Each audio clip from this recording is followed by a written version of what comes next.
Sí, dime, Muy dime. bien. Que vaya fondo más bonito que tienes. Ah, mira, pues es que le anda uno buscando ahí para tratar de que no se vuelva aburrido y monótono esto. Está bien, está bien. Voy a darle aquí a compartir pantalla para ir. Excelente. Los jóvenes ya te ubican, ya vieron tu video de bienvenida, entonces, pues, Perfecto, adelante. ¿Sí? Excelente. perfecto, perfecto. Qué tal os va por ahí con el coronavirus? Porque aquí, madre mía. Fua. Híjole, pues te diré, los números dicen una cosa, pero estamos seguros de que la situación real es otra muy diferente y afortunadamente, pues desde estamos cumpliendo nosotros ya 2 semanas ¿Eh? que ya estamos en cuarentena, ¿no? Autoinfligida por el mismo tecnológico. Ya. Nosotros aquí llevamos ya 7.000 muertos.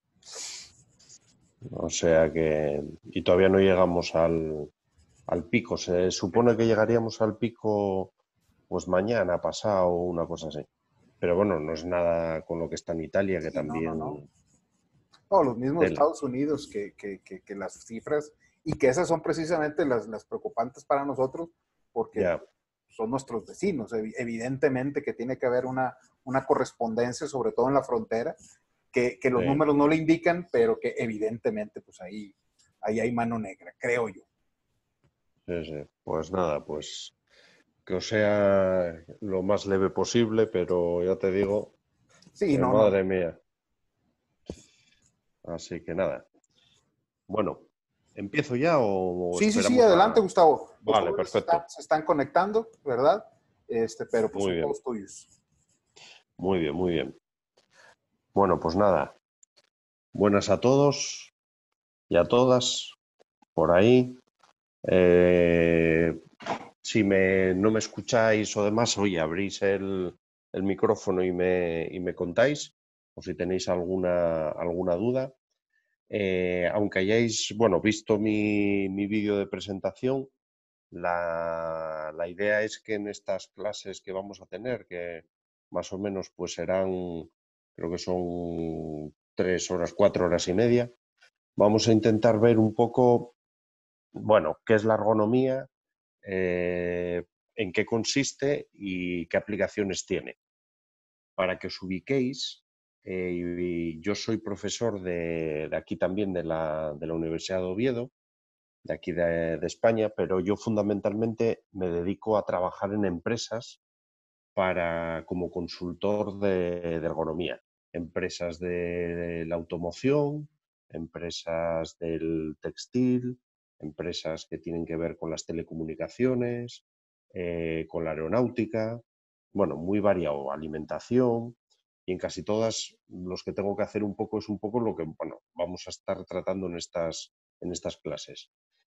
Pediros disculpas, eso sí, porque el español de España muchas veces no es el mismo que el español de México. Entonces, si hay expresiones que no se entienden muy bien o, pues bueno, también me paráis y me preguntáis, ¿vale? Pues venga, vamos entonces a por ello. Vamos a ver. Lo primero, ¿qué es esto de la ergonomía? Vamos lógicamente a empezar por el inicio. ¿De dónde viene esto de la ergonomía y a qué se refiere? Porque también veréis que muchas veces creo que hay una interpretación errónea de lo que es la ergonomía. Bueno, como veis aquí, la ergonomía es un término que viene de... la primera vez que se utilizó fue más o menos hacia el 1857 por un polaco que no digo el nombre porque lo diría mal, Jastrzębski me parece que es una cosa así. Este no jugaba en la selección de Polonia de fútbol, pero poco le faltaba. Pero sí es verdad que la primera vez de verdad y en serio en el que se utilizó la expresión o la que bueno, ya la ergonomía ya empezó a tener su peso, fue como casi todo, como muchas de las cosas que habitualmente pues, se potencian después de las guerras, ¿vale? La ergonomía sobremanera se desarrolla a partir de la Segunda Guerra Mundial y sobre todo de la mano de lo que es la aeronáutica y lo que era en su momento el Human Factor Engineering norteamericano que veis ahí.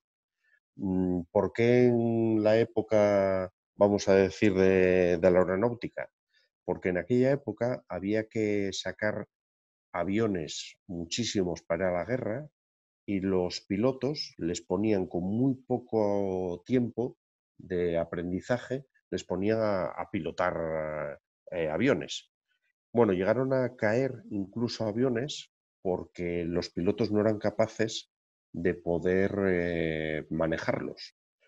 Y ahí fue donde dijeron, a ver, si tenemos muy poco tiempo para que un piloto se haga con los mandos de un avión, lo que tenemos que pensar es que vamos a intentar diseñar ese avión que esté lo más relacionado con las capacidades o limitaciones que tienen los pilotos. Porque hasta aquella fecha no se hacía así. Hasta aquella fecha los ingenieros diseñaban los mandos del avión, pero sin mirar para nada a las capacidades o las necesidades de los pilotos, ¿vale? Y entonces es la primera vez donde dijeron, oye, antes de diseñar algo, vamos a pensar en el usuario, vamos a pensar en este caso en el piloto. Lógicamente se hizo a un nivel pues, pequeñito, no es como ahora, que vosotros ahora mismo, por ejemplo, si os fijáis, para que veáis hasta qué punto ha cambiado esto de aquí a 1949, cuando estáis trabajando con una app de un móvil, esa app del móvil, si os fijáis, estáis a lo mejor con la versión 5, hay la versión 6, la versión 7, y todas esas versiones se van haciendo porque muchos de vosotros vais dando información y decís, oye, es que el WhatsApp tiene un error, es que aquí el WhatsApp no me funciona por... Y eso son actualizaciones que se hacen solo, casi y exclusivamente, en función de necesidades de los usuarios. Este es el caso extremo, ¿no? Que es lo que tenemos ahora.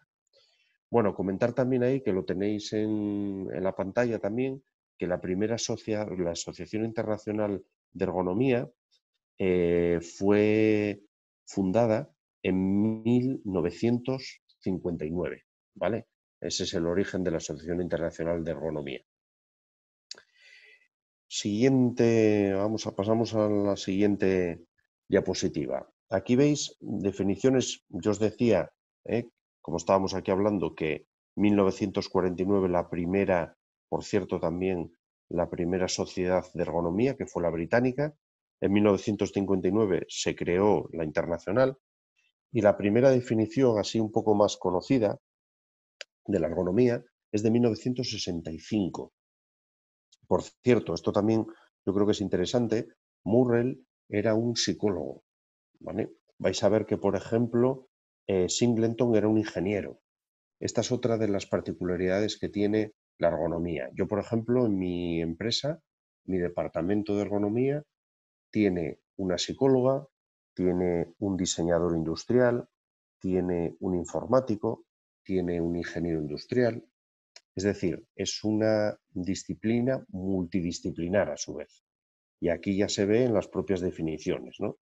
Al principio la ergonomía, ¿qué era? Pues el estudio de esas personas, del ser humano, en un ambiente que era exclusivamente laboral. Después ya se pasó a otra definición donde veíais que sobre todo era la interacción del hombre con las condiciones ambientales, es decir, temperaturas, ruido. Pasamos de ahí hacia a la década de los 70, que hablan ya de las comunicaciones hombre-máquina. Esto veremos una de las clases, va a tratar fundamentalmente de esto. En los años 70 fue cuando empezó la automatización de muchas de las fábricas y eso conllevó que la gente fue la primera vez que se tuvo que enfrentar a máquinas, ¿no? Bueno, pues eso fue muy problemático. Ahora nos parece como que vamos a decir, todas las personas nacieron en un mundo digital y no es así. Hubo alguna vez que tuvo que ser la primera. Pues esta fue una de las décadas donde ahí se vio en los puestos de trabajo. Y después, como veis aquí, en la última de las definiciones, que a mí es de las que más me gusta, es un estudio multidisciplinar sobre el trabajo humano, porque ya os digo que en aquella época la ergonomía solo tenía esa versión del trabajo, que pretende descubrir leyes para formular mejor las reglas, ¿no? Y aquí tenéis la definición que actualmente, que es de hacia el 2000, la Asociación Internacional de Ergonomía definió sobre qué es la ergonomía. La ergonomía es una disciplina, como veis ahí, distingue, vamos a decir, la Asociación Internacional de Ergonomía distingue a los científicos que se dedican a la ergonomía y a los profesionales que se dedican a la ergonomía. Yo, por ejemplo, estoy en ese segundo grupo, en el de los profesionales. Yo no soy un científico de la ergonomía. Si fuera un científico de la ergonomía, estaría generando un conocimiento sobre las interacciones entre los seres humanos y otros elementos de su sistema. Por ejemplo, aquí hay vamos a decir, una entidad en España que se llama el Instituto de Biomecánica de Valencia, donde, por ejemplo, hay ergónomos que se dedican a saber si una persona sujetando, por ejemplo, 4 kilos en el extremo de sus dedos, cuál es el esfuerzo que realizan cuando la inclinación del codo es de 70 grados, 60 o 90. Esos son los científicos. Esos conocimientos son muy buenos para que después los ergónomos que nos dedicamos a la profesión apliquemos esos principios para intentar en las empresas optimizar el bienestar de la gente y aumentar el rendimiento general del sistema. ¿Vale? Eso lo veremos después porque si os fijáis ahí, os pone una I, optimizar el bienestar humano y el rendimiento general del sistema. Tienen que hacerse las dos cosas a la vez. Hay gente que piensa que la ergonomía es que el trabajador esté confortable y cómodo. No, si está confortable y cómodo y no produce más, o al menos lo mismo, no es ergonomía. La llamaremos confort, pero no es ergonomía. Y por cierto, otra cosa también que veis en esa propia definición, habla de la ergonomía o factores humanos. En los países más bien latinos se conoce a la ergonomía por ergonomía. En países más bien anglosajones se conoce como human factors, es decir, en Estados Unidos, en un Reino Unido, se conocen más por factores humanos que por ergonomía. Y por cierto, debajo tenéis otra definición mucho más completa, es un poco más actual, de esa persona que tenéis ahí a la derecha, en la diapositiva, que es un ergónomo español, Lucas Sebastián, y que, bueno, no la voy a leer, pero para que veáis que al final la ergonomía tiene una cosa que yo creo que le caracteriza y que muy poca gente o poca gente conoce, y es que la ergonomía es una disciplina de diseño. Es decir, está muy vinculada con todo lo que tiene que ver la ingeniería. Yo soy ingeniero industrial, es de recibo que se den la ergonomía en profesiones o en carreras universitarias como la nuestra, porque es en realidad de diseño. ¿Cuál es el gran problema muchas veces que nos encontramos? Que cuando a ti te llaman como ergónomo, no te llaman para diseñar algo, sino que algo ya está diseñado, no está muy bien diseñado y entonces hay problemas y entonces es cuando te llaman. ¿Vale? Entonces, eso es un poco la idea, pero en realidad es una disciplina que tiene que ver con diseño, ¿vale? O sea que, bueno, ¿alguna duda, alguna cuestión por ahora? Andrea, vale. Tú ya te llamas igual que mi hermana, o sea que ya te tengo ya localizada. Está bien. Bueno, pues que sepáis que en México tenéis asociación de ergonomía, ¿vale? Se llama la SEMAC. La SEMAC es una sociedad de ergonomistas de México que sobre todo se creó en la zona norte. ¿Por qué? Porque la ergonomía está muy vinculada con la automoción. Entonces, todo lo que son las empresas tipo Ford, generan mucho estudio ergonómico. Por cierto, ya os podréis imaginar por qué. Si yo os decía que la ergonomía mejora los puestos de trabajo, pero a la vez mejora la productividad, os podéis imaginar que en todas las fábricas de automóvil es muy bien recibido. Porque daros cuenta además de una cosa, si yo soy capaz de mejorar el proceso de fabricación de una pieza de un coche, la cantidad de piezas que se hacen al año, eso quiere decir que vas a ganar mucho dinero, porque reduces los ciclos de trabajo de cada pieza o, ¿vale? Entonces, por eso nace mucho de la mano del automóvil. También en textil, ¿eh?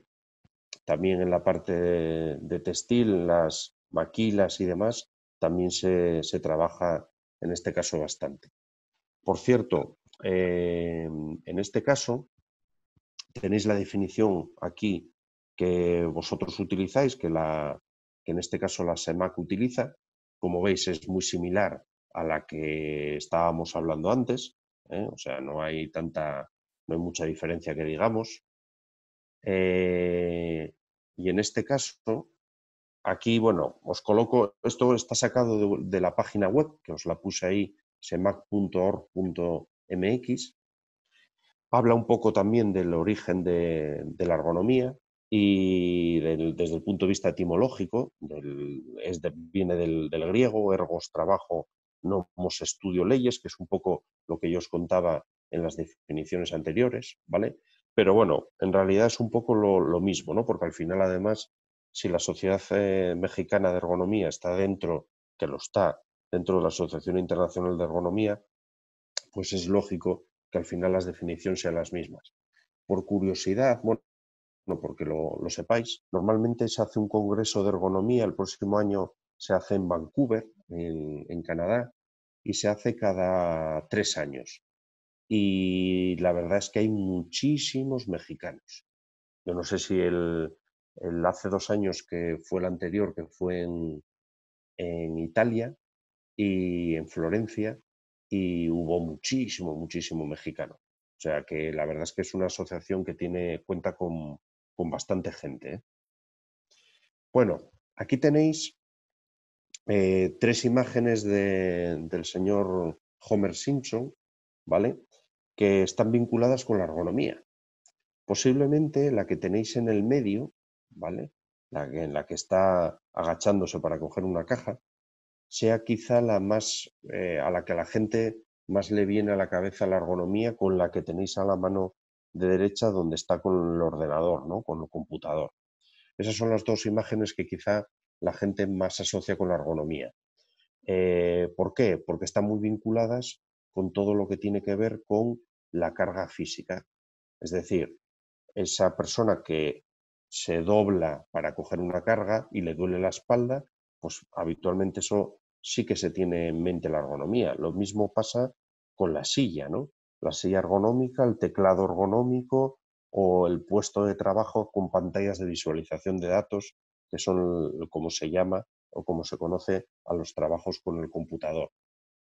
Sí, pero también hay otra parte, y esa otra parte es la que representa ese Homer Simpson sentado en una sala de control de su central nuclear, ¿vale? Ya sabéis que, por cierto, yo trabajo, por ejemplo, para nucleares, gracias a Dios, en las nucleares. Las nucleares no son como la de Homer Simpson, porque entonces, madre mía purísima, la que habría. Son salas de control parecidas a la que veis ahí, y ahí también se aplica ergonomía. ¿Por qué se aplica ergonomía? Porque hay otro concepto de la ergonomía que es la parte cognitiva, la del procesamiento mental. Esa sala de control tiene que estar bien diseñada para que esa persona no esté como el Homer Simpson que tenemos ahí, que parece que está si fuera en un hotel de lujo de Lux de Cancún. Pues no, tienes que estar despierto lo suficientemente para cualquier estado de alerta que lógicamente te des cuenta en una sala de control. Entonces, cuidado, porque la ergonomía es lo que os decía, no quiere decir que tú estés súper confortable en tu puesto de trabajo. No, no. Tienes que estar lo suficientemente despierto lógicamente, como para que también te llame la atención si las variables de una nuclear, por ejemplo, se salen de madre, ¿vale? O sea que son dos conceptos de ergonomía diferentes, pero que, para que os deis cuenta, por ejemplo, Rafael, Sí. a bote pronto, así no tienes por qué saberlo, pero en el caso, por ejemplo, de Homer Simpson que está cogiendo una carga, ¿crees que es un tema más y que le da un dolor de espalda? ¿Es un tema más de médicos, de psicólogos, de ingenieros? ¿Qué te parece? Pues de médicos, o no sé. Bien, sí, de sanitarios, kinesiólogos, médicos, enfermeros. Pero, por ejemplo, si yo te digo que está en una sala de control y tiene que estar atento a lo que va saliendo en una pantalla, ¿tú crees que está más vinculado con un médico o está más vinculado con un psicólogo? Con un psicólogo. Pues eso es un poco lo que os comentaba, que en función de la parte, vamos a decir, de la ergonomía que se toque, hay gente que está más cercano a la psicología, más cercano a la ingeniería, más cercano a la medicina, a la sociología, ¿vale? Bueno, y aquí es donde veis un poco el resumen de todos. ¿Por qué? Porque la ergonomía se nutre de otra serie de disciplinas, ¿vale? De física, de química, de fisiología, de antropometría, que veremos también una clase entera de ello, de sociología, que estaba comentando yo ahora también, biomecánica, termodinámica. Bueno, hay mucho, ¿vale? Muchas, vamos a decir, ciencias de las que se sirve la ergonomía, los factores humanos, para diseñar todo su conocimiento. Y esto nos lleva a que la Asociación Internacional de Ergonomía distingue tres dominios de la ergonomía. Los tenéis aquí los tres. Lo que se llama la ergonomía física, lo que se llama la ergonomía cognitiva o lo que se llama la ergonomía organizacional. La física es la que estaba comentando antes de Homer Simpson y su manejo de cargas, por decirlo de algún modo. Aquí hay una temática que es la que se lleva la palma, por decirlo de algún modo. Es la que más vais a trabajar. Si vosotros trabajáis algún día o os dedicáis algún día al tema de la ergonomía, casi seguro que esta va a ser uno de, si no el del 90% de la gente, el del 80 o el 70. Y es todo lo que tiene que ver con los trastornos musculoesqueléticos. Es decir, toda la gente que, por ejemplo, tiene problemas de epicondilitis, codo de tenista, epitrocleitis, codo de golfista, lumbalgias, manguito rotador del hombro destrozado, tendinitis en las muñecas. Toda esa parte tiene que ver con trastornos musculoesqueléticos. Y está originado porque tú en tu puesto de trabajo o tienes movimientos repetitivos, o tienes que manejar cargas, o tienes que adoptar posturas inadecuadas. Eso es lo que es un poco la parte física. Y ya os digo que es la más conocida. Por ejemplo, vosotros aquí tenéis legislación. Desde el año pasado tenéis una legislación específica que todas las empresas tienen que cumplir. Pero, por ejemplo, en el siguiente bloque ya no hay esa legislación y ya no hay a lo mejor tanta frecuencia de ello, que es la ergonomía cognitiva. Es todo lo que tiene que ver con los procesos mentales. Es decir, cómo yo tengo que enseñar la información a las personas para que la recuerden, para que puedan tomar decisiones, lógicamente, con conocimiento. Por eso, por ejemplo, está vinculado con lo que yo os decía antes de la sala de control. Porque una persona en una sala de control empiezan a aparecer datos en una pantalla y sobre esos tiene que tomar decisiones. Entonces, todo lo que tiene que ver con la carga mental, con la fiabilidad humana, del error humano, de reducir los errores humanos. Fijaros, yo no sé si os estáis dando cuenta, pero ¿sabéis en dónde tenéis muchísima carga cognitiva ahora mismo? Manejando un automóvil. Vosotros ahora mismo estáis con un auto y empezáis señales externas al coche, peatones, el navegador, el velocímetro. Hay muchísima información y tú sobre esa información tienes que tomar decisiones. Y encima en velocidad, ¿vale?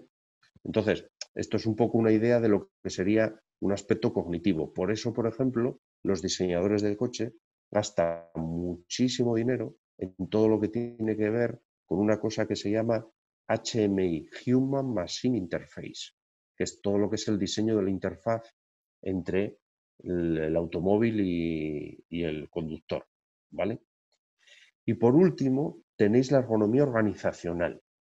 Esta quizá es la más nueva, por decirlo de algún modo, siempre ha estado aquí, pero hasta hace bien poco no tenía tanto peso, cada vez gana más peso dentro de las empresas, porque es todo lo que tiene que ver con la organización y con la gestión de los procesos, ¿vale?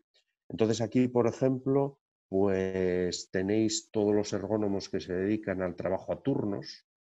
Me imagino que alguno de vuestros padres o de vuestras madres a lo mejor trabaja en nocturno, trabaja a turnos. Bueno, pues eso lógicamente tiene una incidencia en el bienestar de una persona, ¿vale? Pues entonces es cómo se diseña eso, cómo se diseñan las nuevas formas de trabajo. Mirar, yo llevo aquí en España 2 semanas confinado, es decir, llevamos 2 semanas que no salimos de casa.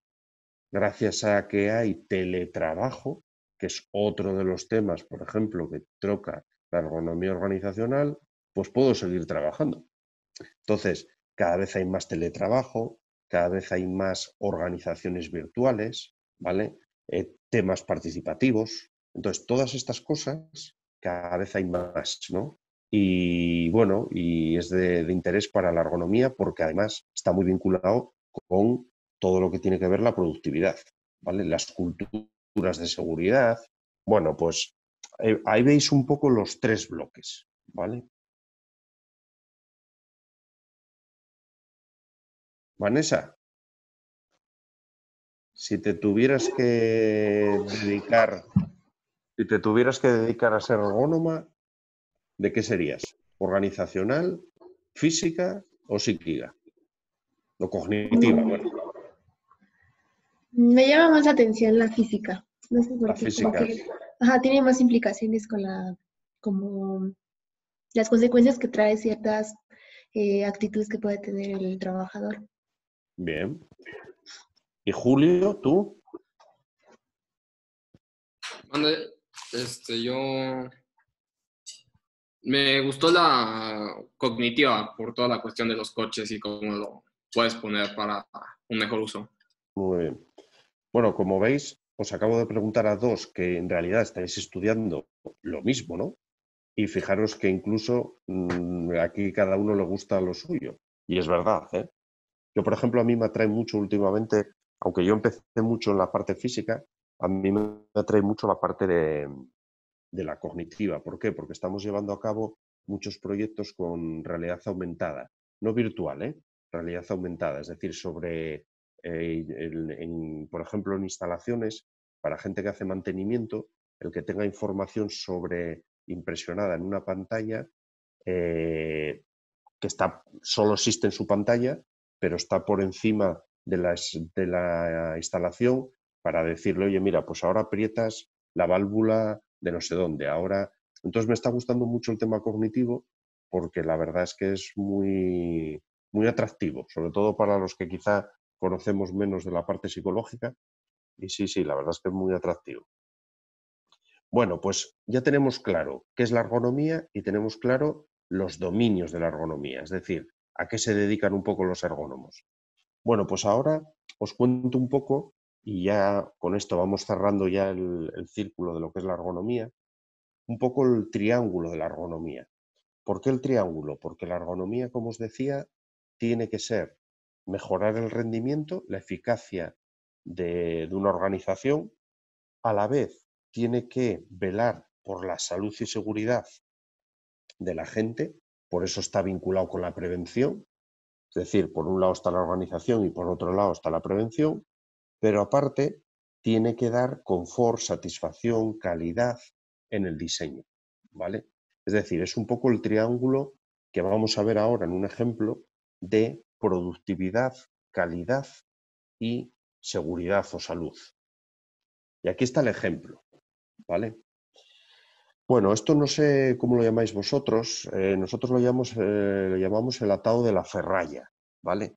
Esto al final no deja de ser un puesto de trabajo de la construcción, donde la gente lo que tiene que hacer es, si os fijáis, esos hierros, lo que hay que hacer es unirlos unos con otros, como veis en la parte de la derecha, en la parte inferior. Hay que unirlos con un alambre. Para hacerlo hay que poner la postura y hay que trabajar como está la persona que veis con el chaleco reflectante y el casco azul. Bueno, pues hay que hacerlo así, ¿vale? Entonces, José David, ¿qué Sí, mande. te parece de esa postura? ¿Tú cuál crees que sería si después de una jornada laboral le preguntáramos al trabajador, ¿tú qué crees que es lo que más le dolería del cuerpo? La espalda baja. La espalda, vale. Lógicamente porque está doblado. ¿Algo más? ¿Crees que algo más? Yo creo que en general la espalda, porque es donde se concentra la mayor parte de carga del trabajo. Bueno, pues mira, aparte de la espalda, para poder hacer el atao de la ferralla, es decir, para poder girar, imaginaros, ahora yo creo que se ve bien, me veis bien, ¿no? Cuando yo tengo que hacer este movimiento, porque yo tengo que hacer ese atao, ¿vale? Eso lo que conlleva es problemas en la muñeca también. Es decir, tú estás con una tenaza y estás haciendo así. Entonces, al final eso, además hay que hacerlo con fuerza, lógicamente. Eso conlleva también problemas en la muñeca. Y aparte, aunque parezca una tontería, también hay ciertos problemas en todo lo que son, bueno, fatiga, en lo que son las piernas o los pies. Porque daros cuenta de por dónde hay que andar. Eso no es una superficie continua. Son hierros donde yo tengo que ir pisando por encima de ellos, ¿vale? Incluso mucha gente trabajando aquí se hace esguinces, ¿vale? Porque igual mete el pie, lógicamente, en alguno de los agujeros. Pero bueno, fundamentalmente, como tú bien dices, la espalda. Bueno, pues hace unos años, una empresa que se llama Max, que es norteamericana, lo que ideó fue la máquina que veis en la parte de la derecha. Esa máquina que tiene como una pinza. Entonces tú lo que haces, ¿qué es? En vez de hacer así, ahora tienes una especie de pistola, que es la parte roja, donde tú aprietas y lo que te hace esa máquina es el atado. Es decir, el atado que veis en la parte inferior se hace de manera directa gracias a esa máquina. Es decir, pasaste de hacer así a hacer así. Lógicamente eso es una ventaja, ¿vale? Reduces todo lo que tiene que ver con dolor de muñecas. ¿Pero qué no reduces? No reduces la espalda, porque la espalda sigues teniendo que acercarte a los hierros para hacer el atado. ¿Qué fue lo que hicieron después? Cogieron unos extensores y lo que hacían agachándose, dejaron de agacharse, que es la que tenéis en el medio, ¿vale? La fotografía del medio, ¿qué es? Es esa máquina enganchada a un ajuste extensible para que tú ya no te tengas que agachar, ¿vale? ¿Qué estás haciendo? Estás mejorando la columna y estás mejorando, lógicamente, la muñeca. Los pies ya no, porque ahí sigues teniendo que andar por donde estabas andando. Pero para que veáis lo que es la ergonomía, esto genera una lesión que se llama túnel carpiano. Hay mucha gente que conocerá gente que se operó del síndrome del túnel carpiano, que es que nosotros tenemos un túnel por la muñeca y por él pasan unos nervios y unos ligamentos. Cuando ese túnel se cierra, produce dolor y es gente que, por ejemplo, por las noches se le queda dormida la mano y cosas por el estilo, ¿no? Bueno, pues si yo estoy continuamente disparando así, se me aparece también otra enfermedad, que es la de dedo en gatillo. La gente que está continuamente con pistolas en fábricas y está haciendo así, el dedo le queda así. Hombre, está bien para ir a la cafetería por ejemplo, que te pongan un café, pues así ya coges directamente. Pero bueno, ir así por la vida, o para rascarse, ¿no? Pero ir por así por la vida no. Entonces, cuidado, porque hay veces que tú rediseñas un puesto de trabajo y te aparecen otras patologías, ¿vale? Entonces, aquí yo os decía, ¿por qué pone esta diapositiva triángulo de la ergonomía? Porque fijaros, yo os dije que la ergonomía tenía que ser mejora de la salud. Lo es. En este caso, mejoró la espalda, mejoró la muñeca. Siguiente, tiene que ser productividad. ¿Tú, David, crees que esta persona con esa máquina va más rápido o más lento? Más rápido. Va más rápido porque no se tiene que agachar.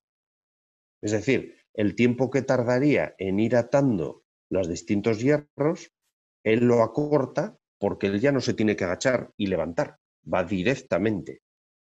Y la tercera pata de la ergonomía, que os decía antes, la calidad. ¿Tú crees que una persona que lo hace de manera manual hace el atado siempre igual? Imposible. Es imposible. Mientras que con una máquina de estas, el atado siempre es el mismo. ¿Vale? Es decir, aquí veis un claro ejemplo de las tres cosas para lo que sirve la ergonomía: calidad, productividad y salud. No siempre es fácil, ¿eh? Porque ya os digo que muchas veces y hay veces, por cierto, soy el primero que lo digo, hay veces que esto lo que hace es que hay ciertas actividades que deben hacerla las máquinas.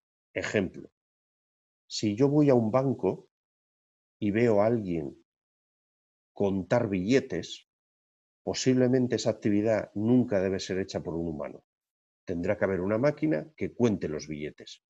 Porque una persona contando billetes acaba teniendo problemas en las manos, un individuo que cuenta billetes se va a equivocar, ¿vale? Y tampoco está aportando gran valor a esa actividad que hace. Por lo tanto, para eso es bueno que exista una máquina.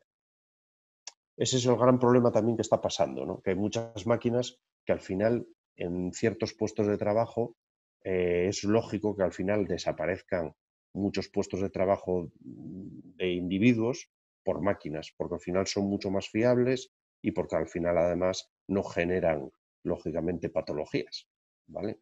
O sea que ese es un poco hacia dónde se va también en muchos puestos de trabajo. Bueno, y aquí veis un poco lo que estábamos comentando antes, ¿no? Si aplicas ergonomía, ¿qué estás consiguiendo? Más eficacia, porque lo haces con menos medios, tienes más eficiencia. Acordaros que la diferencia entre eficiencia y eficacia es que haces lo mismo, pero más deprisa, por decirlo de algún modo. Tienes menos errores, tienes más seguridad, porque hay menos accidentes, menos enfermedades, estás más sano y más confort, menos fatiga, ¿vale? Y esto es lo que yo os decía antes. La definición de ergonomía es rendimiento y bienestar. Pero rendimiento en unos puestos de trabajo puede ser productividad, en otros puede ser calidad, en otros puede ser seguridad, y bienestar pues puede ir desde la salud, desde la satisfacción, desde el placer, desde el aprendizaje, ¿vale? No siempre se mide, lógicamente, el rendimiento por productividad. Hay veces que se mide por calidad. Por ejemplo, en todo lo que es la industria del automóvil hay puestos de trabajo que son control de calidad. Gente, por ejemplo, que está visionando piezas para saber si están bien o están mal. Pues eso no es productividad de manera directa, es calidad de producto, ¿vale? Y aquí tenéis, y con esto acabaríamos la primera de las presentaciones, aquí tenéis un poco cosas que ahora están de moda dentro de la ergonomía. Es decir, dentro de la ergonomía también, como cualquier otra disciplina, depende mucho de las épocas, ¿no? Y ahora hay mucho de esto, de nueva ergonomía. Nueva ergonomía, ¿qué cosas son estas de la nueva ergonomía? Pues, por ejemplo, fijaros, vosotros ese problema no lo tenéis tanto en México, pero nosotros en Europa es brutal. El envejecimiento, por ejemplo. Cuanta la población más envejecida sea, más importancia tiene la ergonomía. Porque si la ergonomía es adaptar puestos de trabajo a trabajadores con capacidades concretas, una persona mayor tiene unas capacidades concretas disminuidas en muchas cosas, en visión, en capacidad física, todo lo que son trastornos musculoesqueléticos, todo lo que es, por ejemplo, a ver, Miguel, diseño afectivo. ¿A qué te suena eso de diseño afectivo? ¿Te suena algo? La verdad no estoy muy seguro que... Pues mira, diseño afectivo es diseñar algo en función de las emociones que se transmiten al comprador, por ejemplo. Un ejemplo, el Mac. Todo lo que es Apple tira mucho de diseño afectivo. La gente muchas veces lo que le gusta es tener un Apple o tener un Mac por lo que significa. Estás intentando un poco tocar la emoción del individuo que te va a comprar. Si veis ahora, por ejemplo, publicidad de automóviles, hace años un automóvil te contaba la potencia que tenía, la velocidad a la que llegaba, y ahora lo que te cuenta es que te guste conducir, que están apelando a otro tema, que es la parte más emocional, ¿vale? Porque se sabe que las compras están muy vinculadas con aspectos muy emocionales, no tan racionales, ¿vale? Entonces hay ergónomos que se dedican a eso. Todo lo que veis ahí, por ejemplo, de entornos virtuales, todo lo que os contaba de realidad aumentada, realidad mixta, realidad virtual, simulaciones, hay mucho de simuladores, por ejemplo, en centrales nucleares, en aeronáutica. Entonces, bueno, hay, la verdad es que bastantes temas de ergonomía bastante novedosos. El transporte, todo lo que tiene que ver con trenes, con automóvil que decíamos antes, bueno, ahora también con los automóviles, los autónomos. Fijaros, por ejemplo, para que veáis lo que es, ahora mismo hay dos vertientes en los coches autónomos. La vertiente de Google y la vertiente del señor, ¿cómo se llama? El de... Elon Musk. Exacto, el Musk. Uno apuesta por que no haya conductor. Google en realidad no, es todo visión artificial y el sistema te llevaría, mientras que en el otro, en el Tesla, por ejemplo, es como si fuera un avión. Es automático, en realidad. Tú estás como conductor y yo en algún momento determinado te voy a pedir o te pido a lo mejor que intervengas. Son dos conceptos totalmente distintos de lo que es el factor humano y el error humano, ¿vale? Entonces, para que veáis que incluso en el diseño de todo esto, por cierto, por ejemplo, hay mucha gente que dice, bueno, pero eso ahora se acaba con los robots. Vosotros sabéis que ya hay demostrados 200 sesgos. Sesgo es, muchas veces nosotros pensamos que somos racionales y no somos nada racionales tomando decisiones, porque tenemos sesgos de psicología, ¿vale? Pues ya hay caracterizados 200 sesgos de la gente que programa los algoritmos. Es decir, que el algoritmo lo hace un humano y ese humano también se equivoca programando el algoritmo, ¿vale? Con lo cual siempre hay un fondo, un trasfondo de factor humano, ¿vale? Por todos los lados. Y, por ejemplo, Carlos, de estas que ves aquí, de esto de entornos visuales, cuidado, tal, ¿cuál es la que más te llama la atención a ti? Bueno, pues yo he escuchado que, como comentó usted, ¿no? Que nosotros en México no vemos el envejecimiento como algo importante, pero ya dentro de unos años vamos a tener justamente ese problema, ¿no? Entonces yo creo que el adelantarse a ese estudio de ergonomía en esa área es muy importante. Sí, eso sí que es verdad, que vosotros ya me parece que también empezáis ya... La gente joven tampoco quiere tener muchos hijos, me parece a mí. Algo así, algo así. Está bien, está bien. Bueno, pues nada, con esto finiquitamos esta primera transparencia, bueno, esta primera, vamos a decir, clase un poco introductoria de un poco de lo que es la ergonomía. ¿Alguna duda, alguna cuestión que tengáis, algo que no entendisteis bien? ¿Todo claro? ¿Se me entiende, por cierto, el español? ¿O tengo que Sí. mejorar el español mexicano? No, Eso lo... Está perfecto, está perfecto. Está bien. Vale, vale. Se lo tengo un poco yo olvidado. Bueno, pues vamos entonces a por la siguiente. Mirad, la siguiente que vamos a ver está vinculada con una de las primeras cosas que os comentaba que se habían dedicado los ergónomos.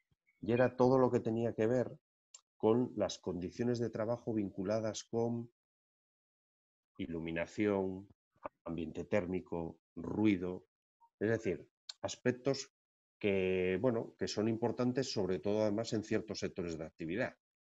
Por ejemplo, si vosotros trabajarais en una siderurgia, veríais lo que es el calor. Quedaréis de calor hasta las narices. ¿Por qué? Porque un horno de siderurgia está a unas temperaturas brutales. Pero si yo trabajara en una cámara frigorífica de alimentación, pues acabaría del frío también hasta las narices. Y si yo trabajara siendo disc jockey, pues acabaría del ruido hasta las narices. Es decir, que al final depende también de los puestos de trabajo, pero las condiciones de entorno muchas veces son bastante penosas en algunos casos, ¿vale? Entonces, en este caso en concreto, ¿vale? Aquí tenéis un poco lo que significa esa ergonomía y ambiente físico. El ambiente físico forma parte, lógicamente, de una actividad laboral, ¿vale? No lo podemos sacar de la actividad laboral. Se debe dar un tratamiento tanto cualitativo como cuantitativo. Me explico. Si yo hablo del ruido, la gente puede pensar, oye, para saber el ruido que hay en un puesto de trabajo, ¿yo qué es lo que hago? Voy con un equipo de medición que se llama sonómetro, mido y ya está. Esa es la parte cuantitativa, pero si estamos hablando de ergonomía, estamos hablando de que tenemos que adaptarlo a la persona. Y a esa persona habría que preguntarle, oye, ¿es mucho ruido, poco ruido? ¿Te molesta? ¿No te molesta para la actividad que haces? Es un tratamiento también cualitativo. Y eso no hay máquina que lo mida, sino que tienes que tener la opinión de los trabajadores, ¿vale? O sea que aquí en la ergonomía siempre hay una parte cuantitativa que suele ser fácil, porque al final es una máquina la que te dice el ruido, la iluminación o la temperatura que hay, pero te tienes que preocupar también de esa parte cualitativa, porque si no, no estás llegando, lógicamente, a esa percepción que pueda existir vamos a decir, del ambiente físico. Por cierto, esta ergonomía trata los mismos valores que trata la higiene industrial. La higiene industrial, no sé si lo habréis visto, pero bueno, es otra disciplina dentro de lo que es la seguridad y salud, pero la gran diferencia son los valores. Es decir, si yo voy a un puesto de trabajo y mido 95 decibelios, por ejemplo, de ruido, eso es higiene industrial. Eso no me va a originar una molestia. Lo que me va a originar con el paso del tiempo es una pérdida de audición. Entonces eso es de higiene, no es de ergonomía, ¿vale? Porque estamos en valores muy altos. Lo mismo pasaría en ambientes muy fríos de mucho calor, pues lo mismo. Después el ruido, saber que es un estresor y que es un factor de riesgo de seguridad, es decir, ya no es solo que me pueda molestar o no molestar, sino que me puede llegar a provocar a lo mejor un accidente, ¿vale? Porque no escuche una comunicación o un sonido. Y después vamos a hablar también de iluminación, vamos a ver alguna cosa vinculada con la iluminación y también acabaremos viendo algo vinculado con el ambiente térmico, con esto que decíamos un poco que también puede generar un disconfort laboral tanto por ambientes térmicos pues calurosos como por ambientes térmicos fríos, ¿vale? Entonces vamos a empezar con el ruido. Bueno, a ver, el ruido. El ruido, como veis ahí, dentro de lo que es el ambiente de la ergonomía y del ruido, estamos hablando de molestias, ¿vale? No de quedarse sordo, sino de que provoca molestias para después, lógicamente, poder estar trabajando o estar haciendo una actividad laboral. ¿Por qué es molesto? Pues por varias razones. La primera, que lo tenéis ahí también en el diagrama, en función de la actividad. Es decir, hay actividades que son lo suficientemente complejas a lo mejor como para, por poco ruido que haya, suponerme una molestia, ¿vale? Por ejemplo, vosotros mismos. Luis. Luis Antonio. Sí, Luis Antonio. ¿Hay algún otro Luis o qué? Sí, creo que sí. Bueno, tú, por ejemplo, cuando ¿estudias con música o estudias sin música? Depende de la materia. Ah, amigo. Ahí quería llegar yo. ¿Por qué? Porque hay actividades o hay materias que a lo mejor la música pues puedes escucharla perfectamente, pero otras que no. Porque Exacto. depende de la concentración muchas veces que requiera.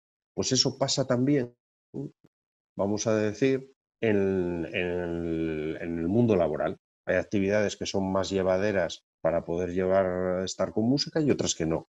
Pero también depende mucho de las características del individuo, que es lo siguiente que tenéis ahí debajo. ¿Por qué?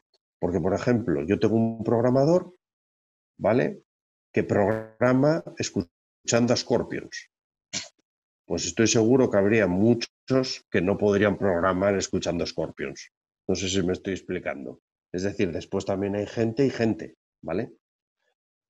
Con lo cual, ya tenéis actividad, ya tenéis características del individuo. Después, ¿qué más hay? Características no físicas del ruido. Todo lo que tiene que ver con contenido de información o predictibilidad. ¿A qué me refiero aquí? Pues me refiero, por ejemplo, a no sé cuántos de vosotros os molesta el sonido del despertador. Me imagino que al 100%. ¿Por qué? Porque un despertador está asociado con un mensaje que significa venga, levántate, que estás durmiendo demasiado. Es decir, hay un contenido de información negativa vinculado a un ruido. Entonces, por eso provoca una molestia, ¿vale? Y, por cierto, otra cosa que es la predictibilidad. La predictibilidad quiere decir que cuando los sonidos o los ruidos son predecibles, normalmente molestan menos. Es decir, una molestia habitual es cuando tú vas en el coche, en el auto, y de repente suena un ruido, y dices, hostia, ¿este ruido de dónde viene? Bueno, pues ese ruido de dónde viene te molesta más porque es impredecible, ¿vale? Entonces, lógicamente, los ruidos que sabes o te los esperas, pues vosotros fijaros, por ejemplo, en uno, ¿no? Que muchas veces el ruido de un ordenador. Muchas veces un computador, hasta que no lo apagas, no te das cuenta que está metiendo ruido, ¿vale? Por dos razones. Primero, porque es continuo y segundo, porque ya te lo esperas, lógicamente, porque si lo tienes encendido sabes que va a meter un ruido, ¿vale? O sea que las molestias veis que tiene una parte muy subjetiva. Y después, lo que tenéis arriba a la izquierda, es el otro bloque, son las características físicas del ruido. Es decir, lo que ya es más conocido. El nivel de la presión sonora y los decibelios. A más decibelios, lógicamente, más molestias. La frecuencia. Acordaros, los sonidos agudos son mucho más molestos que los sonidos graves. ¿Sí? Los sonidos agudos son los de alta frecuencia. Si estuviéramos en una orquesta, pues un sonido de un violín es mucho más molesto que un sonido de un contrabajo, por ejemplo. Y después todo lo que tiene que ver con la variabilidad, ¿vale? Lo que os decía, los que son continuos son mucho menos molestos que los que son variables y suben y bajan, por decirlo de algún modo, ¿vale? Entonces, esto es un poco para que os deis cuenta de la ergonomía y del ruido, las relaciones que mantienen. Y aquí veis lo que se llama curvas de igual sensación sonora. Esto era lo que os comentaba yo de graves y agudos. Fijaros, no sé si os daréis cuenta, pero en esas gráficas, si veis un ruido a 1000 hercios, que lo tenéis en el eje de las X, a 1000 hercios es equivalente, ¿vale? Son unos 40, vamos a decir, unos 40 de nivel de presión sonora, es equivalente a casi 80 a 31,5 hercios. Es decir, un sonido agudo, que sería de 1000, bajito, es equivalente a tener la misma sensación sonora que uno grave a casi el doble. Bueno, no, el doble no, porque son decibelios, con lo cual es bastante más. Esto es lo que yo siempre digo, ¿no? Una sirena de una ambulancia es mucho más llamativa que una sirena de un barco, siendo la sirena del barco muchísimo más amplia en cuanto a nivel sonoro, ¿vale? Entonces, bueno, esta es una curva que os da idea de eso. Y aquí tenéis uno de los métodos típicos de ergonomía que se llama las curvas de Wissner, donde me dice que en función de la frecuencia del ruido, pues tenemos zonas en las que no va a haber perturbación para ciertos trabajos o incluso que pueda existir hasta peligro de sordera profesional, ¿vale?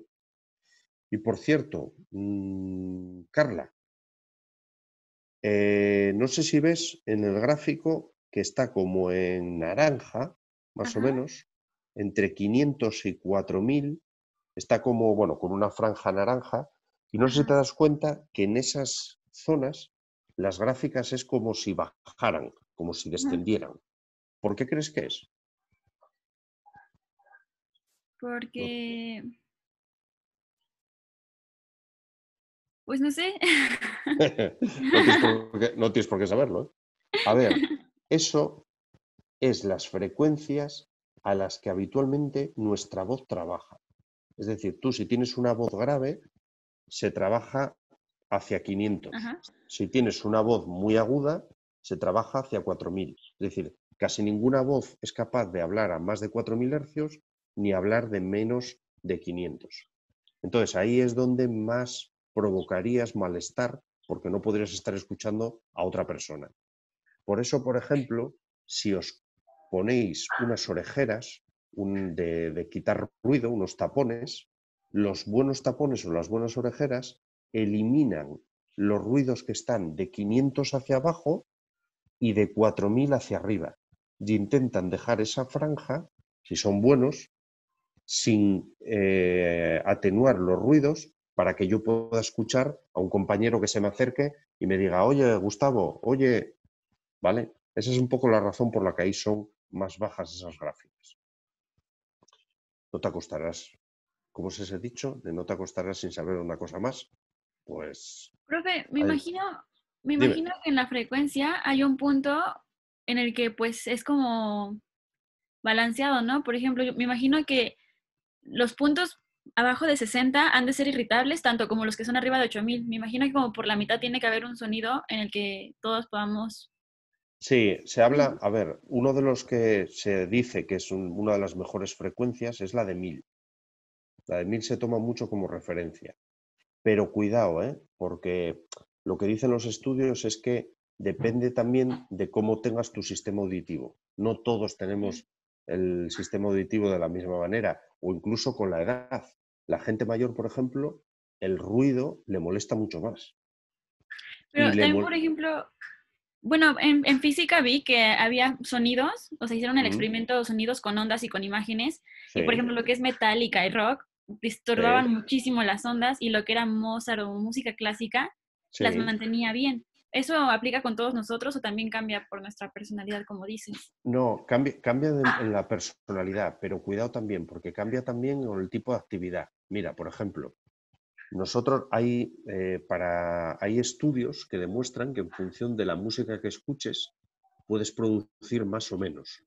Me explico. Tú estás en una cadena de montaje y estás haciendo siempre lo mismo y yo te pongo Mozart y acabas produciendo una mierda. Así de claro está. ¿Vale? ¿Por qué? Porque está fomentando, vamos a decir, la monotonía de la propia tarea que es repetitiva.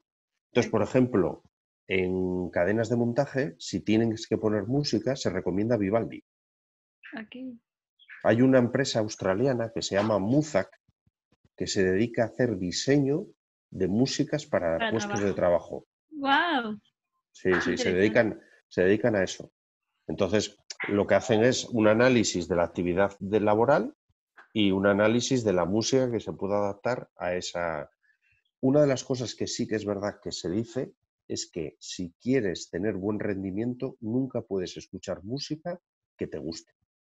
¿En serio? Siempre se dice que hay que intentar escuchar música como un poco aséptica. Por eso, por ejemplo, todas estas músicas tipo, no sé, de estas que hay ahora mucho de moda, que son ¿Pop? ¿Reggaetón? como... No ese plan, no. Estas en plan de Ibiza. No sé cómo te diría yo, cómo lo llamaría. Electrónica.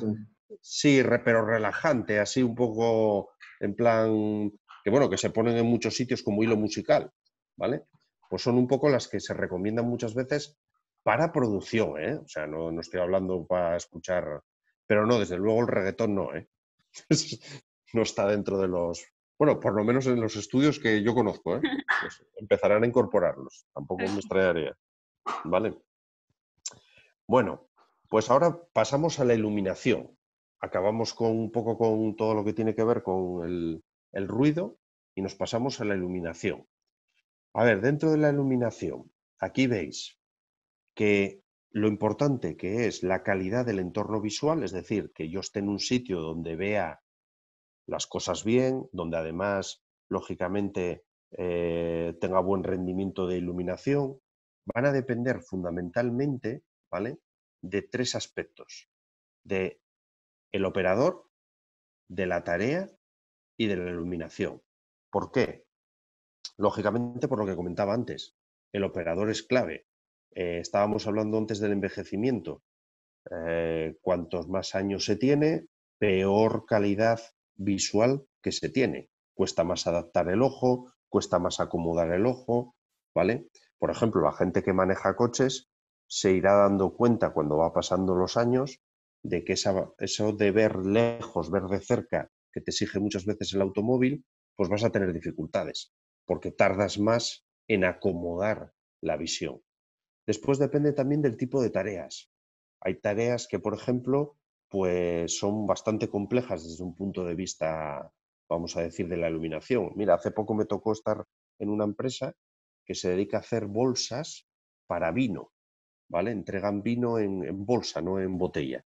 Y tienen un problema, que es que hay unas bolsas que son metálicas y el reflejo de la iluminación del fluorescente, de la luz, en esa superficie que es metálica, no les hace ver los defectos.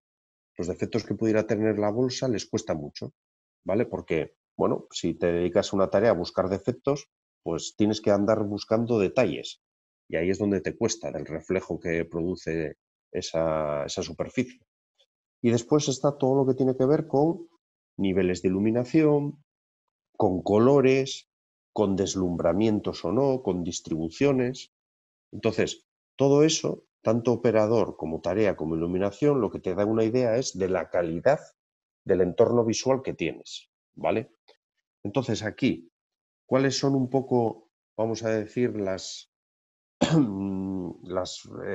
características de iluminación más habituales que se trabajan? Bueno, pues el primero es el nivel de iluminación. Casi todas, por ejemplo, vuestra normativa en México dice, en función del puesto de trabajo tienes que tener tantos luxes. Lux es la unidad que mide el nivel de iluminación, ¿vale? Sebastián. Sí. ¿Cómo crees que se llama el aparato que mide los luxes? Luxómetro. Muy bien. Qué bárbaro. Es que increíble, ¿eh? Pues eso es lo que se necesita. Lo que se necesita es un aparato que mida luxes, que se llama luxómetro. ¿Dónde se tiene que poner el luxómetro, Sebastián? En la superficie de trabajo, donde se va a trabajar. Estás que lo bordas, ¿eh? Efectivamente. En la superficie de trabajo. Tú tienes que ir, imagínate que es un puesto de trabajo delante de un ordenador, pues yo coloco el luxómetro en la superficie de trabajo, ¿vale? Por cierto, eso no deja de ser un sensor. Un sensor que, si yo pongo la cabeza para mirar lo que marca ese sensor, lo que veré es que baja la iluminación que te cagas. Entonces, cuando alguien tiene que hacer una medición de iluminación, lo que no puede poner es la cabeza entre el fluorescente y el sensor, porque entonces seguro que le da poco, ¿vale? Eso es muy típico muchas veces en, ¡jo, qué poco iluminación hay aquí! Si quitas la cabeza, verás que hay más, ¿vale? Y sobre todo en función del tamaño de la cabeza de cada uno. Entonces, esos serían los luxes, ¿vale? Y ya os digo que es un poco el valor que más se toca. Después hay otro que se llama luminancia o brillo. Sebastián, si aciertas el instrumento que mide esto, ya puedes marchar. ¿Cómo se llama? No tengo idea. Sí, fallo. Se llama luminancímetro, ¿vale? Mide luminancias, luminancímetro. ¿Qué pasa? Que el luminancímetro no se coloca en la superficie de trabajo, sino al lado del ojo. Es decir, es un sensor que lo que yo lo colocaría, si esto fuera el sensor, lo colocaría aquí. Porque es el brillo que está llegando al ojo, ¿vale? Entonces, este ya no se mide en luxes, este se mide en candelas metro cuadrado. Y tenéis un ejemplo en la diapositiva donde veréis que 400 luxes, que es el nivel de iluminación, provoca en un caso 100 candelas metro cuadrado y en otro 5. ¿Cuál es la diferencia? El color. Si yo tengo colores claros, se produce mucho brillo. Si tengo colores oscuros, se produce poco brillo. ¿Vale? ¿Y tú, Sebastián, qué crees? ¿Que sería bueno, así como los luxes, bueno, cuantos más luxes mejor, por decirlo de algún modo, ¿tú crees que el brillo, cuanto más brillo mejor o peor? Un punto medio porque puede llegar a lastimar los ojos, reflejar. Sí, habitualmente casi bueno que haya poco, porque efectivamente si no, lo que estás es el típico de deslumbramiento, ¿no? Que al final puede ser provocado o bien por una pantalla a lo mejor con mucha iluminación o por una ventana, ¿vale? Perfecto, entonces hablamos de luxes y hablamos de brillo. Bueno, pues aquí tenéis valores. Luminancímetro, ya os digo, o brillo no se trabaja, salvo que sean, vamos a decir, estudios muy detallados, y lo que sí se trabaja es con los luxes. Y ahí veis, por ejemplo, pues zonas donde se ejecuten tareas con bajas exigencias visuales, 100 luxes, ¿vale? 100 luxes es muy poco, ¿eh? Muy poco, muy poco. Exigencias visuales muy altas, 1000 luxes. Por ejemplo, ¿quién trabaja con 1000 luxes o quién debe trabajar con 1000 luxes? Un joyero, un relojero, alguien que está haciendo de detalle y que tiene que tener mucha iluminación para poder ver a lo mejor las piezas de un reloj, por ejemplo, ¿vale? Esas son exigencias visuales muy altas. Y después, como veis también ahí, hay unos valores mínimos también en función de si son vías de circulación, son áreas de locales.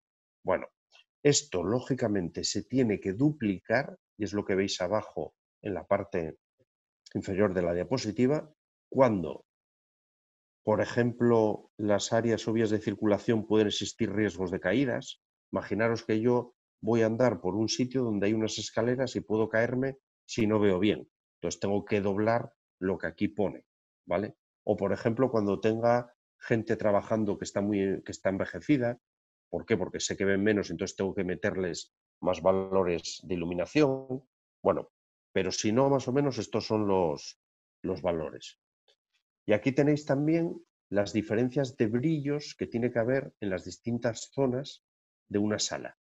Lo que no puede pasar nunca en un puesto de trabajo es que haya zonas con mucho brillo y otras con menos. Tiene que haber una uniformidad de brillo.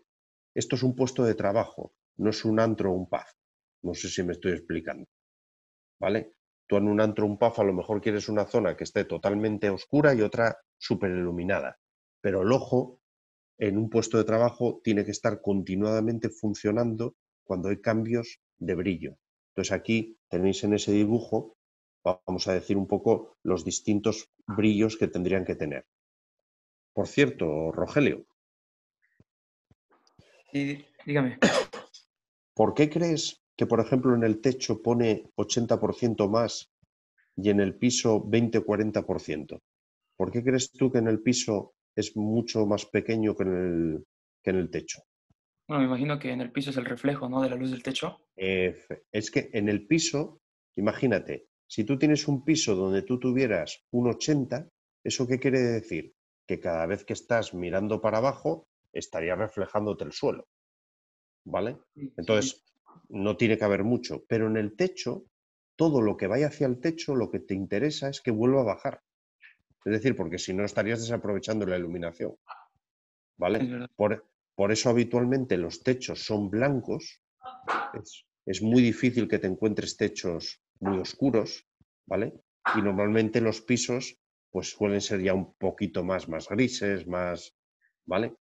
Pues esa es un poco la idea.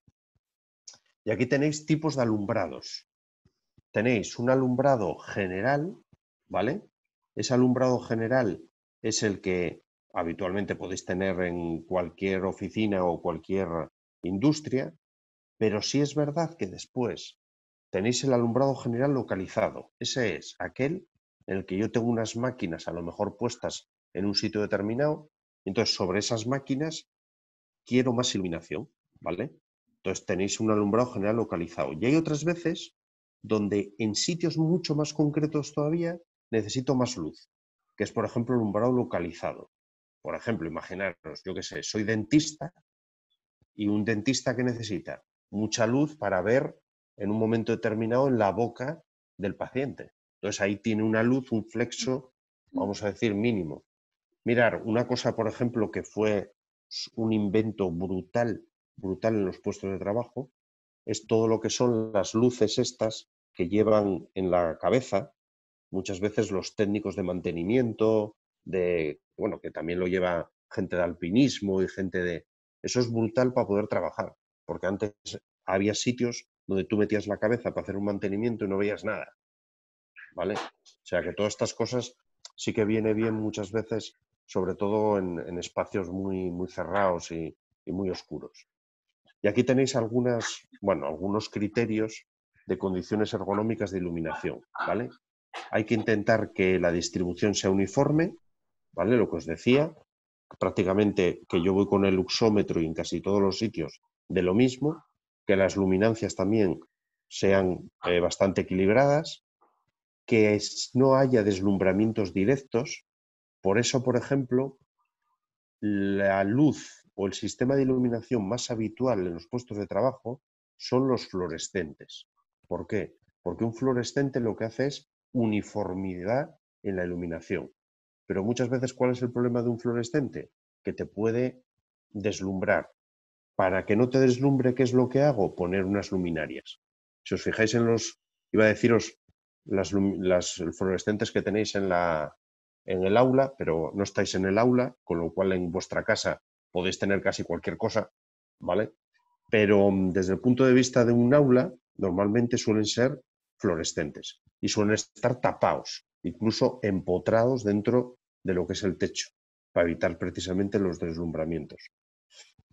Evitar deslumbramientos indirectos, sobre todo de superficies reflectantes, ventanas, paredes muy brillantes y, bueno, y otras cosas que están más vinculadas con todo lo que tiene que ver con los efectos estrobóticos de las luminarias y demás.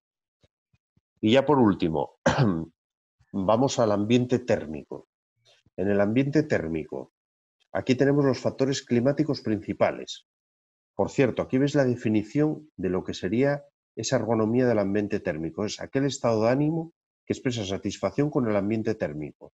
Esto era lo que yo os decía antes.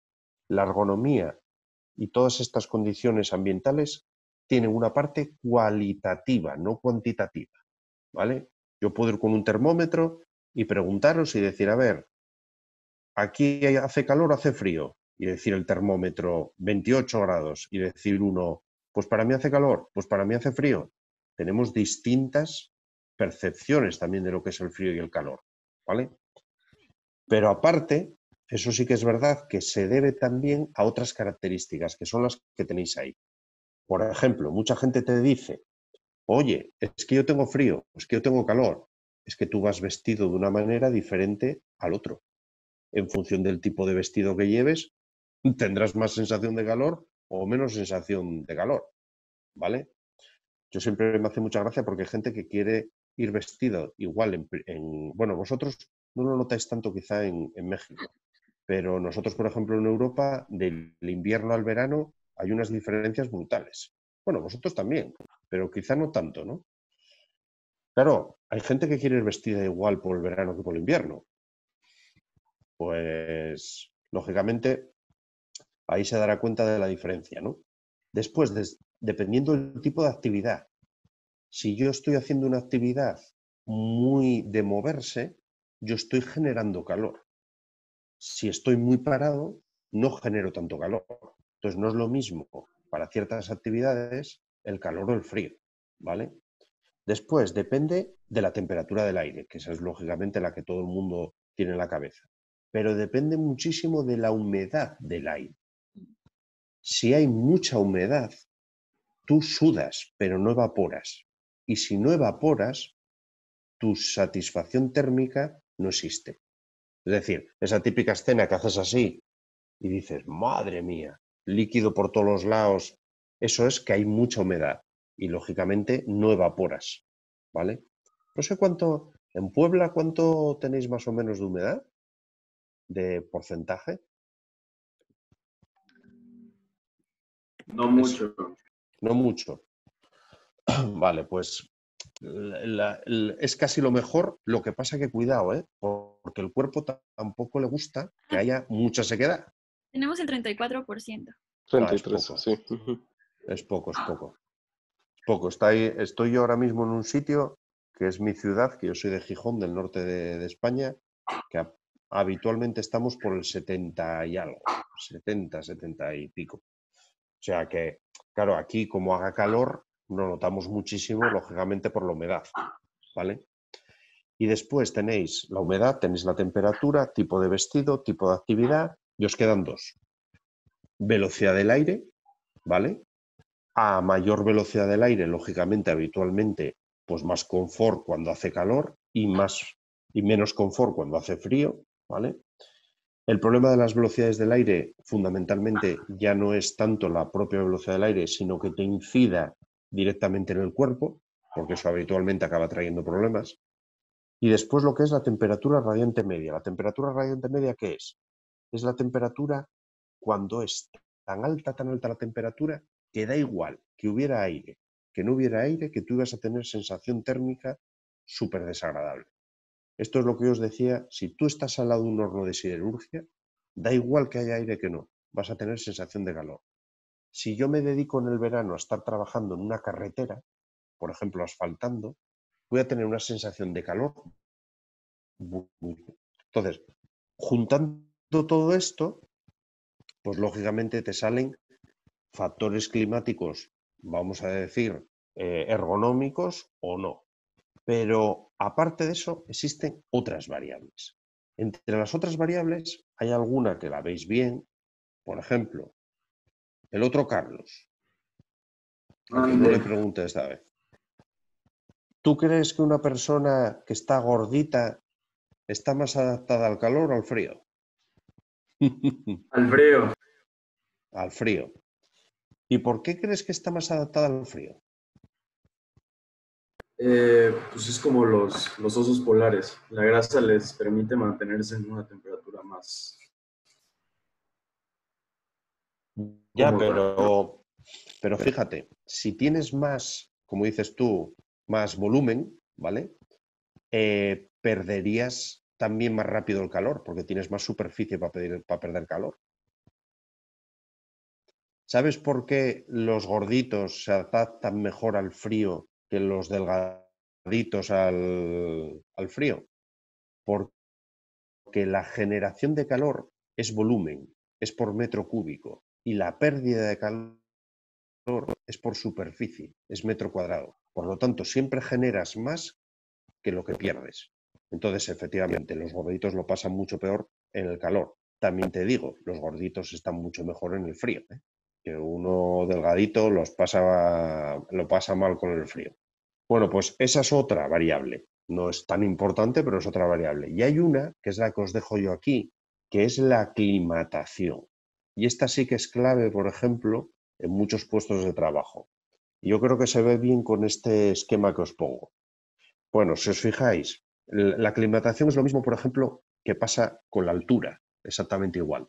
Cuando Bolivia quiere ganar a los equipos de fútbol de América, ¿qué hace? Pues jugar a 3.000, 4.000 metros de altura, y ahí el que va a jugar pues se da cuenta de lo que es la aclimatación o no es la aclimatación a la altura, ¿vale? Pues esto es parecido. Imaginaros, yo voy a trabajar la primera fila, que tenéis ahí. Yo estoy trabajando en un sitio, ¿vale?, donde no estoy expuesto a calor. Y estoy, por ejemplo, imaginaros que estoy colocando ladrillos, ¿vale?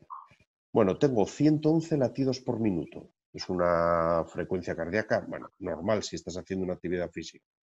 Sudas 0,079 kilogramos hora metro cuadrado. Y tu temperatura interna es de 37,8. Es decir, si yo te midiera internamente la temperatura, es una temperatura normal, por eso es tan azul. Pero yo ahora mismo te cojo y en vez de estar colocando ladrillos sin calor, te pongo al lado de un horno de siderurgia a colocar ladrillos. El primer día, los latidos por minuto te pasan de 111 a 162. Es decir, cuando hace calor, ¿qué es lo que hace el corazón? Más rápido, porque hay que evacuar calor. Sudar como un cerdito, de 0,079 a 0,621. ¿Cuál es el problema? Que la temperatura interna se te disparó. Pasó de 37,8 a 39. Eso quiere decir que lo estás pasando fatal. Tu cuerpo no está aclimatado. Pero si yo te dejo seguir trabajando al lado del horno de siderurgia y al 10º día te miro las variables, te darás cuenta que al 10º día ya no tienes 162 latidos por minuto, sino tienes 118, que es prácticamente los mismos latidos que tenías sin calor. Sudas hasta un poco más. Eso quiere decir que está funcionando el sistema termorregulador. Es perfecto. Pero, ¿qué es lo que dice que yo estoy aclimatado? Que la temperatura interna me pasó a 37,9. Es prácticamente la misma que tenía sin calor. Eso quiere decir que estoy aclimatado. Tardé 10 días en aclimatarme. Por eso la gente que trabaja en siderurgia, si tiene que estar al lado de un horno de siderurgia, ¿qué le dicen? Primer día, al lado del horno, 50% la jornada. Al siguiente día, el 60%. Al siguiente día, el 70%, el 80%, el 90% y el 100%. ¿Qué es lo que estoy intentando hacer? Que te aclimates al calor, ¿vale? Por cierto, la aclimatación es muy lenta, pero te desaclimatas con mucha rapidez. La gente, por ejemplo, en siderurgia, si los mandas de vacaciones, pierden totalmente la aclimatación y a lo mejor están de vacaciones 10 días, no están más. O sea, en este caso ya os digo que el cuerpo es parecido a eso lo que pasa en la altura, prácticamente igual que altura. ¿Vale? Entonces, esta es otra variable. Bueno, preguntas, cuestiones sobre esta parte. ¿Quedó claro? ¿Sí? Más o menos. Bueno, lo que vamos a ver el próximo día, que nos toca...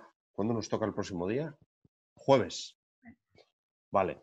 El jueves lo que vamos a ver es otras dos, bueno, sí, yo creo que serán dos. Otras dos temáticas. Vamos a empezar con temas de carga física,